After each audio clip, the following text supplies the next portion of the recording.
Assalamualaikum warahmatullahi wabarakatuh. Perkenalkan, nama saya Intan, NIM 21914095, kelas 3A semester 3, Prodi Pendidikan Anak Usia Dini. Baiklah, di sini saya akan menjelaskan tentang pengembangan fisik motorik untuk anak usia 4-6 tahun. Program kegiatan pengembangan fisik motorik anak usia taman kanak-kanak merupakan program kegiatan yang terintegrasi dalam kegiatan belajar dan bermain. Kegiatan pengembangan fisik motorik bukan merupakan kegiatan yang terpisah dengan kegiatan yang lain. Oleh karena itu, guru perlu menyusun rancangan program kegiatan dengan sebaik-baiknya agar tujuan yang diharapkan dapat tercapai. Hal-hal yang perlu diperhatikan dalam menyusun rancangan program kegiatan pengembangan fisik motorik adalah sebagai berikut. 1. Menentukan tujuan atau aspek yang dikembangkan.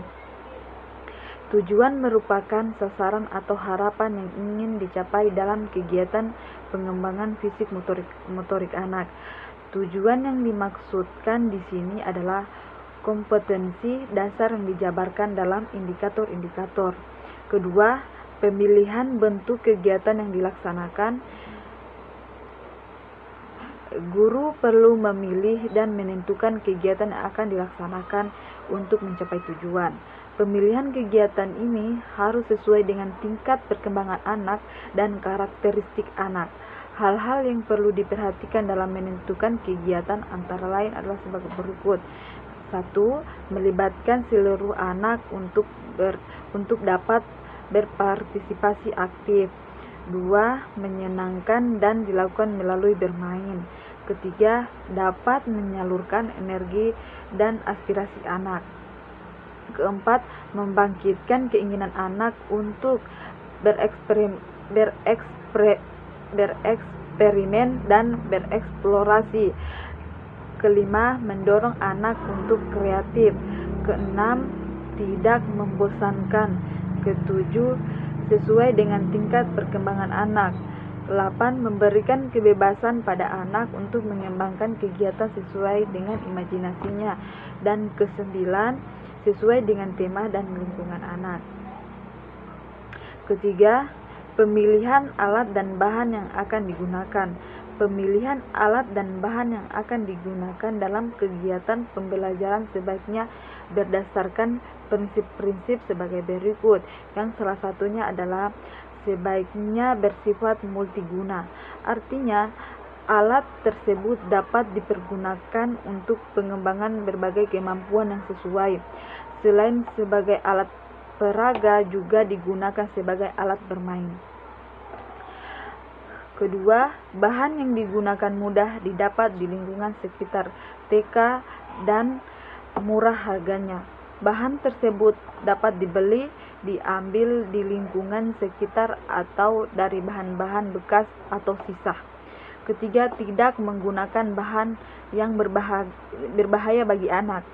Keempat, alat yang digunakan dapat membangkitkan kreativitas anak, dapat dimainkan sehingga menambah kesenangan bagi anak, menimbulkan daya khayal dan daya imajinasi, serta dapat digunakan untuk bereksperimen dan bereksplorasi. Kelima, sesuai dengan tujuan dan fungsinya. 6. Dapat digunakan secara individual, kelompok maupun klasikal. Ketujuh, terakhir, alat dibuat sesuai dengan tingkat perkembangan anak. Lanjut, keempat, pemilihan metode. Beberapa metode yang dianggap sesuai dan dapat digunakan pada kegiatan belajar dan mengajar di TK antara lain metodenya pemberian tugas, proyek, karya wisata, praktik langsung, bermain peran, demonstrasi, bercerita, sosiodrama, dan bercakap-cakap. Dalam program kegiatan pengembangan fisik motorik anak di TK, metode tersebut dapat digunakan sesuai dengan tujuan dan fungsinya.